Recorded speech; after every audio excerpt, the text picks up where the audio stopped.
I think the game industry has done a lot of things in this cycle, particularly in the last few years, that are really, really amazing, that inspire you to go further. And particularly a lot of games like Heavy Rain, how they portray their characters, how well done that is on a storytelling level.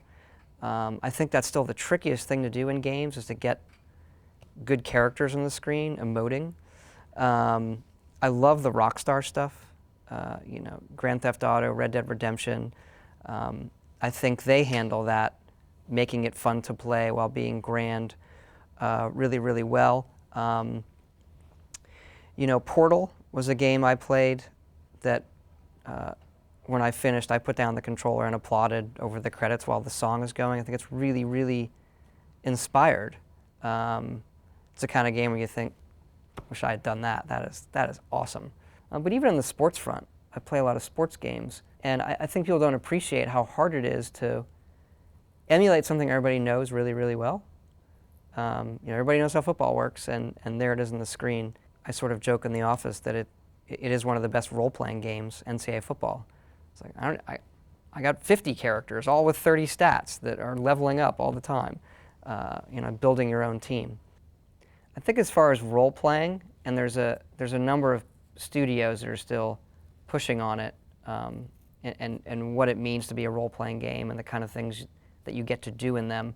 One of the things with role-playing is it's one of these genres that doesn't define itself by a type of interaction. You can do anything. There is no feature that you can think of that you can't put in a role-playing game.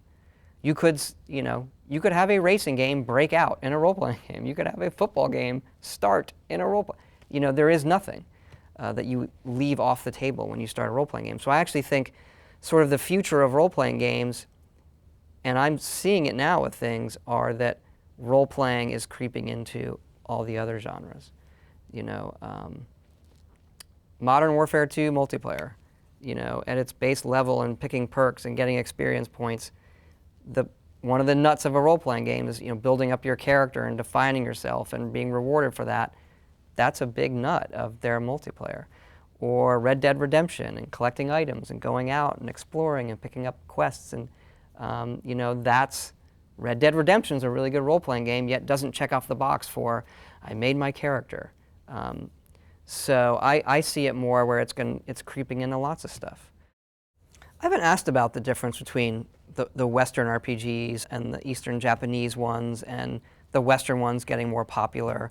And I honestly don't have an answer to that, because I've always been into Western RPGs, and that's what we make. I've never been that into the Japanese RPGs because I want to roam and do what I want, and traditionally they don't let you do that. This will be a gross generalization of it, but I find in Japanese art and science fiction and fantasy that it's super fantastical. And in Western stuff, it tries to get more realistic as much as it can for what it is. So like the Western, myself will approach it kind of, all right, this is fantasy and it has elves and swords and dragons, but it has to feel real. It has to feel like this could happen or did happen. Or even Mass Effect, the way it approaches science fiction. When you see a Japanese one, it's crazy on another level of like, well, that looks cool, but that's nuts. It's really high fantasy. It's really crazy science fiction. And then the Earth like eats itself, and then why are there nukes? And I have trouble with my father and mother. Like they all just think, I don't know. I don't get into that stuff as much. I think because I can't wrap my hands around it, so it doesn't suspend my disbelief in the way, like, even though it's historical, like Red Dead immediately, like, this is all real. I'm here, I'm doing this, and these are real places in the West, even though they're made up. For the pure role-playing game, I think the one thing that people are still pushing on, including us, is how the other characters act, how they respond to you doing something. There's still a lot of ground to be covered in that, where I can think of a list a mile long of, it could do this, it could do this, it could do this, it could do this.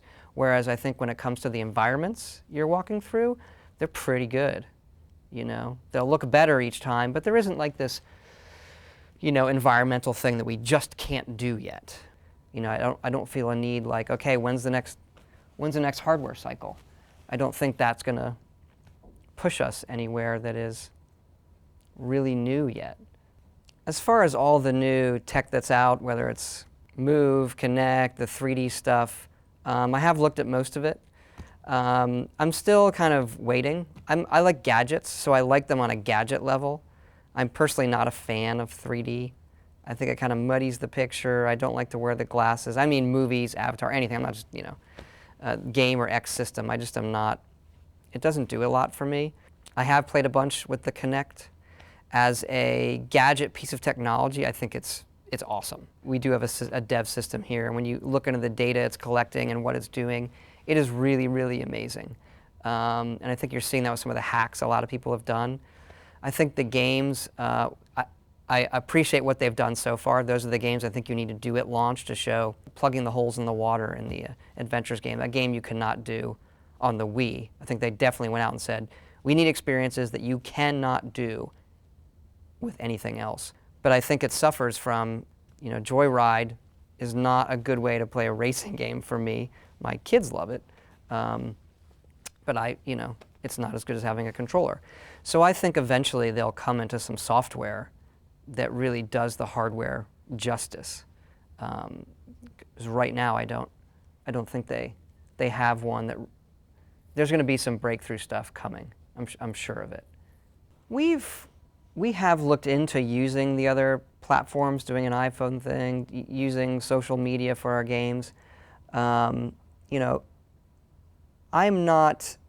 find very few of those games are things that I really enjoy.